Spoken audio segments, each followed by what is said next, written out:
Today, we continue our interview series with successful attorney marketers. We're really taking a close look at what's working, what's maybe not working so well, the specific steps these attorneys took to get to where they are. And these are simple steps that you can follow too to get on a similar path to growth. Okay, so we're going to dive right in like we always do. Today, we have a special guest with us, attorney Nariman Pishnamaz. He's a personal injury lawyer in Rancho Cucamonga, California, just down the street really from where we are, which is cool. He's super informative on Instagram. I'm a big fan. He has more than 37,000 loyal followers. So welcome, Nariman. It's so nice to see you. Great to have you here. Thank you. Thank you for having me. I appreciate it. Yeah, so just tell our viewers briefly just a little bit about yourself, introduce yourself, your background as an attorney. Sure. I went to law school in New Jersey, and when I came back and passed the bar, I was really looking for a way to really attract new clients.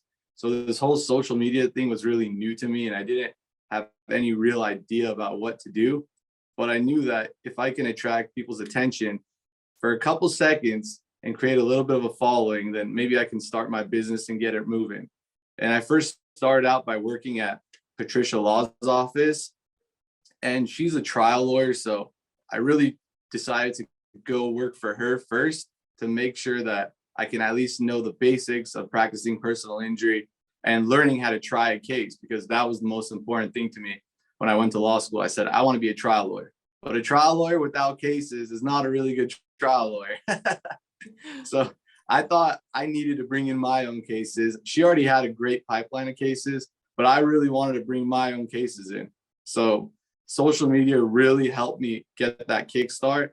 And I mean, it wasn't an easy process at the start, but once it started picking up and I started relying on it, the clients did end up calling, and it really changed my path as an attorney. Yeah, that's a really smart approach. So maybe we can dive into the beginning a little bit more. So, when you were just setting out, how did you start? What did kind of those early days look like? Tell us about kind of really how you got started on social media. What platforms did you start on, and really kind of the impact that it had on your flow of new clients? Sure. I had a friend that lived in West Hollywood, and he's really big on social media, and he pitched me and he said, hey, this is actually a really good idea for you. Let's make videos together, and I won't charge you much at the start, but if it works, we'll keep it up and we'll keep going. And I said, I don't have much to lose. I'll give it a shot. So we started out really small. We started creating 1-by-1 videos, and we used TikTok as the platform to start it out. So I had no followers on TikTok, and I believe it was in May of 2021 when we started. Oh, wow. Just not long ago at all. Yeah, it was only like 9 months ago or 10 months ago. Okay. And we made, I believe the first time we shot, we made about 15 videos. So he told me, hey, make the scripts and then I'll shoot it and I'll add a little bit of fun into it and we'll see where it takes us. But it took about 10 videos or like 8 or 10 videos of getting very minimal views. TikTok does push your content, so you'll hit like 200-300 views if you use the proper hashtags. But all of a sudden, one video hit like 750,000 views within like a week or two. And that one video just propelled like my TikTok following. All of a sudden, I looked overnight, I had like 10,000 followers. Wow. Tell us about that video. What was it? What was the content? Okay, it was a video about what to do if the police knock on your door. Oh. So I'm a personal injury and medical malpractice lawyer. So everybody says, oh, that video is not going to help you create business. But if you just consistently keep making PI videos, or personal injury, like they like to call it, you're going to start running out of content. So you really need to have a 360 approach to these videos. You can't just make personal injury videos if you want to have a huge following on social media. And that video was about police knocking on the door. What should a person do at their home? What questions should they answer? Which one shouldn't? And it was a hit. I think I posted that same video 3 or 4 times in the last 10 months. And every time I posted it, it was above like 400,000 or 500,000 views. Wow. That's cool. So then at some point you added on Instagram as well? Yeah. So once the TikTok following hit like 50,000 views, Reels started getting really popular on Instagram. So it was the same thing with that, but that one took a little bit longer. We had posted like 30, 40 videos until one of them hit like 1 million followers. I mean, 1 million views. Mhm. Wow. Okay. Yeah. So, I think the clear lesson is you can't, post one or two videos and expect the floodgates to open, right? Right. Sounds like there was, quite a bit of, trial and error perhaps at the beginning. Yeah, absolutely. A lot of these attorneys out there that I see that fail doing this, they think that if they make one 4K high quality video shot on a $20,000 camera, that it's just going to be a hit. And that's not the case. You have to really commit to this for a year, 6 months, and you have to make scripts and have something engaging. If you're just going to do one video a month and call it quits, nobody's going to really follow you, and that's not going to work for you. Well, let's talk about specifics there too with frequency. So how often do you post? Do you batch record videos? What does your process look like there? Believe it or not, I actually get 2 or 3 of my suits ready on the day I'm going to film and 4 or 5 ties. And the night before I shoot for about 4 or 5 hours, I make 15 to 20 scripts. And we only shoot about 2 to 3 times at most per month. So once we're shooting, I'm ready to go. I have my suits, my tie changes, and we film it for 4 or 5 hours on the day of filming. Usually I do it on Saturday. If I'm really busy, I'll try to do it in the middle of the week after I'm off from like 5 to 10 at night. And then we'll just shoot the videos in one after another, different scenes, make it engaging. And that's really the frequency I'm doing right now. I try not to go more than twice a month because I'm in, for example, right now I have a trial in 2 weeks and I have to prep that trial. So tomorrow, which is Saturday, I'm going to shoot for like about 17 or 18 videos. I wrote the scripts today. Wow. So that's going to be my whole 2-3 weeks out video content. So you're saying you actually need some time to be an attorney as well. Yeah. Yeah, exactly. Yeah. And that's probably one of the top objections I hear, right? Is I just don't have the time. Pressing client matters are always taking precedence. But how you've really structured it, it allows you to, really block out that time, chunk out, schedule out that time to make sure that you're consistently generating that content. So, tell us who's helping you? How many people do you have helping you? Is there someone operating the camera? What kind of equipment are you using? Sure. And I just wanted to point out one thing. When I did first start out, I was shooting every week. And that just was not sustainable with how much work I had to do in the office. So I immediately said, okay, what can I do to really manage my time properly? And that's why I switched to doing it twice a month and doing more videos every time we shoot instead. It's a little bit more exhausting when you do it that way, but it's way more time efficient and it gets way more content out in a better manner.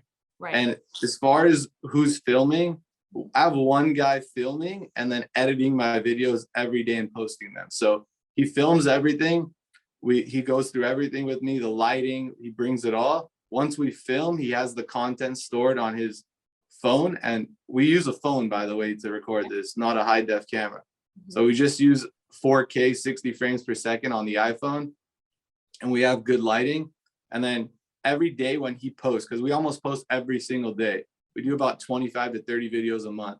Every day when he posts, he'll send me the final copy of the video. He says, is this right? And then I'll approve it, and then he'll upload it onto Instagram and TikTok. And we just started YouTube, and YouTube has been doing pretty well also. So how long did it take before you started generating leads from social media? And tell us about what percent of your clients now kind of come from your social marketing? Sure.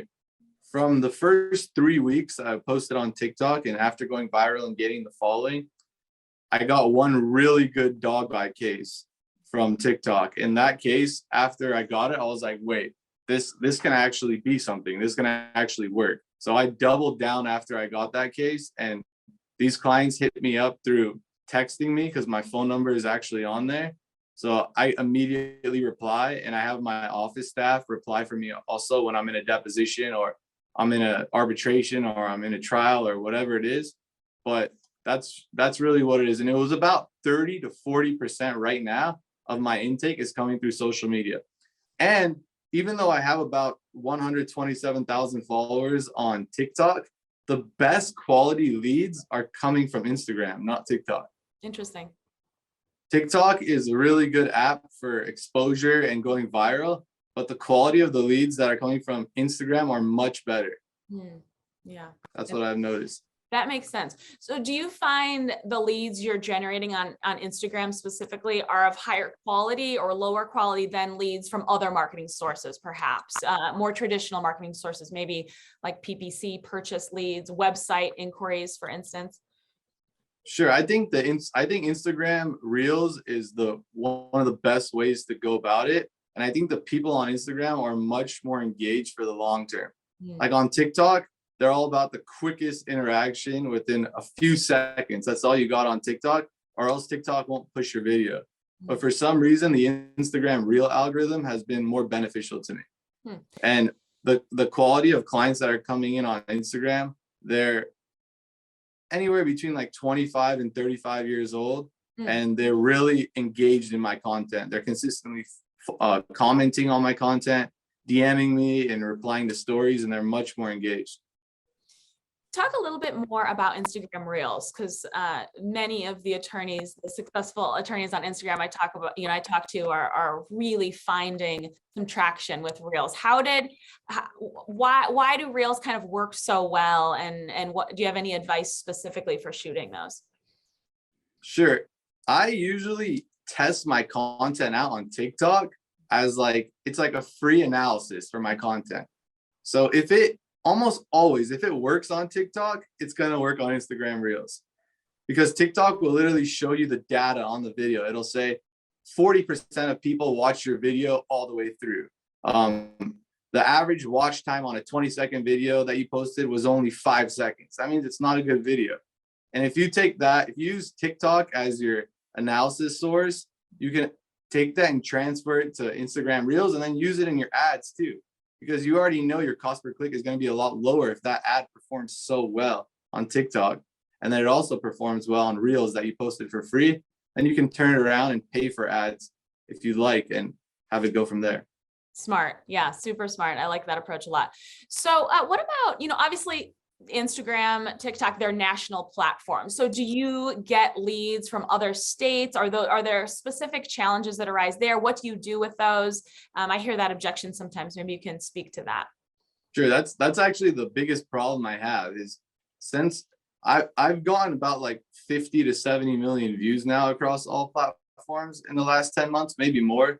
And people are coming from all over, and Instagram lets you see like 10% of your followers are in LA, 10% of them are in New York. And all of a sudden I get a lead from Manhattan, a car accident lead. And obviously I can't take that case because I'm not barred in New York, in the state of New York.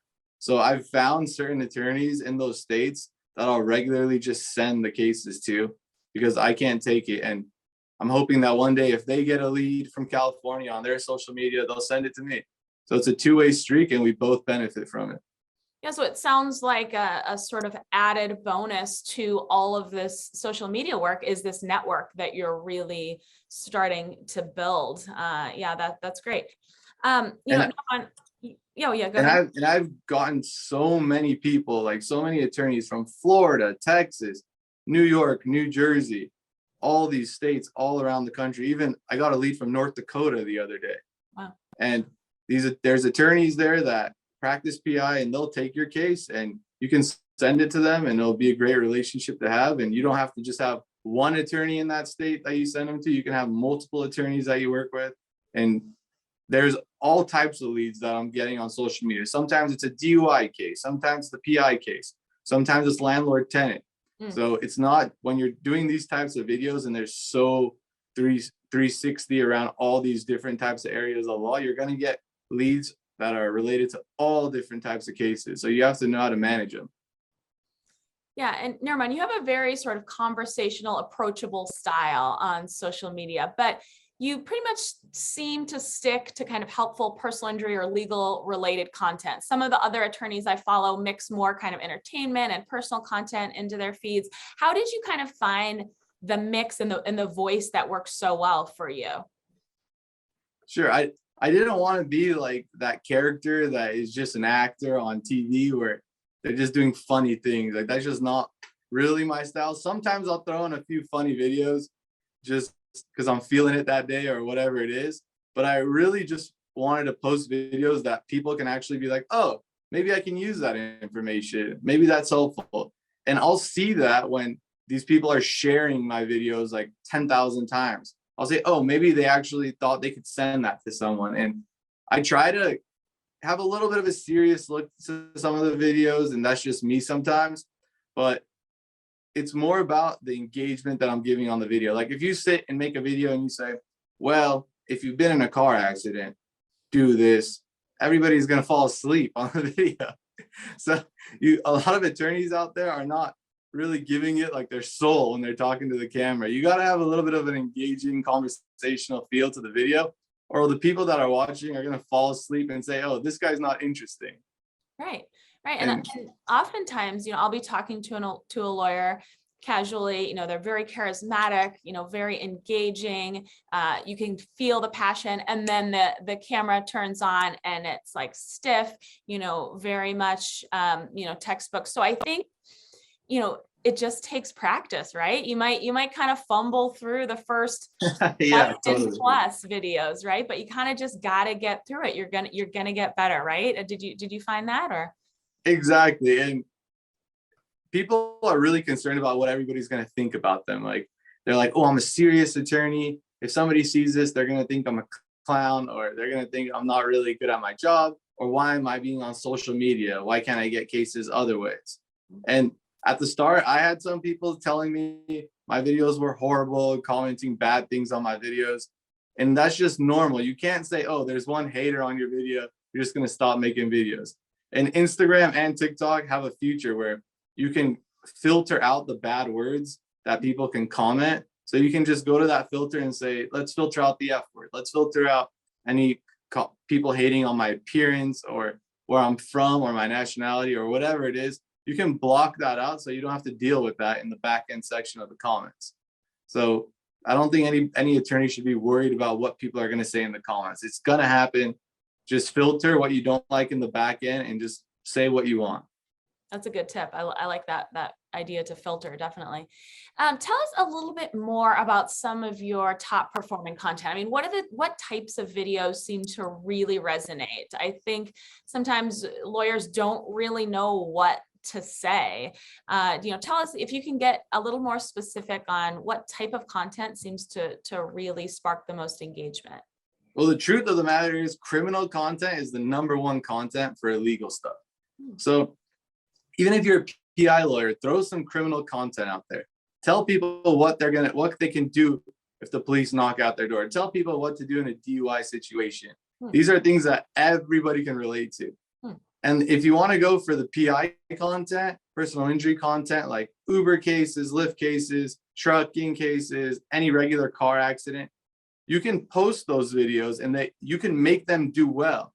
But in order to make them do well, you have to make that video 10 times more engaging than the criminal content video that you just made.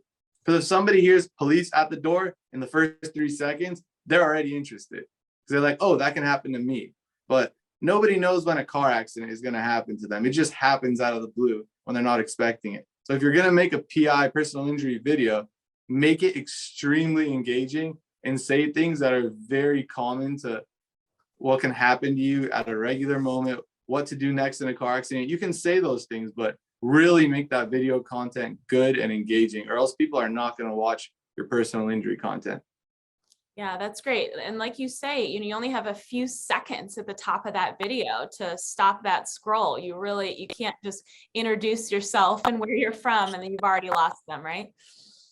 Right, exactly. And I see some lawyers sitting at like their desk making all their videos, or being very stationary. Try to honestly, when somebody's videotaping, just walk to the camera the whole video. Just keep walking, and that movement keeps everybody's eyes on the video. Nice. I like that. Social advertising. Do you ever put any ad dollars behind any of your content? Do you have social campaigns, or are you boosting any of this stuff? I haven't done that yet, but this next week we're unleashing the Facebook, Instagram Reel advertising. And we're going to use the best videos that performed on TikTok and Instagram and YouTube with the highest watch through rates to push those out. So we're just starting that recently, but before, so far in the last 10 months, I've only depended on these social free, basically, Wow. videos that I've been posting. That's really cool. So it's been all organic, all free to this point. That's inspiring. Yeah, I love All that. organic. And even on YouTube, when we started about a month and a half ago, I had no followers. And now we're at about 650 subscribers, which isn't much. Wow. But No, on YouTube, that's good. Yeah, a subscriber on YouTube is valuable. Yeah.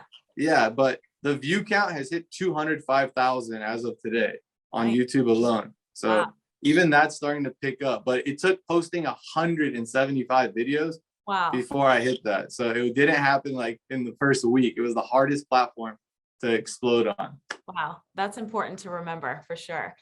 So Yeah. Narimon, before we wrap up, we undoubtedly have attorneys watching this session who they're inspired by what you're doing, how other lawyers are really, finding traction and accomplishing, lead generation and really attracting clients on social media. What's your top bit of advice to those lawyers who want to do what you're doing essentially?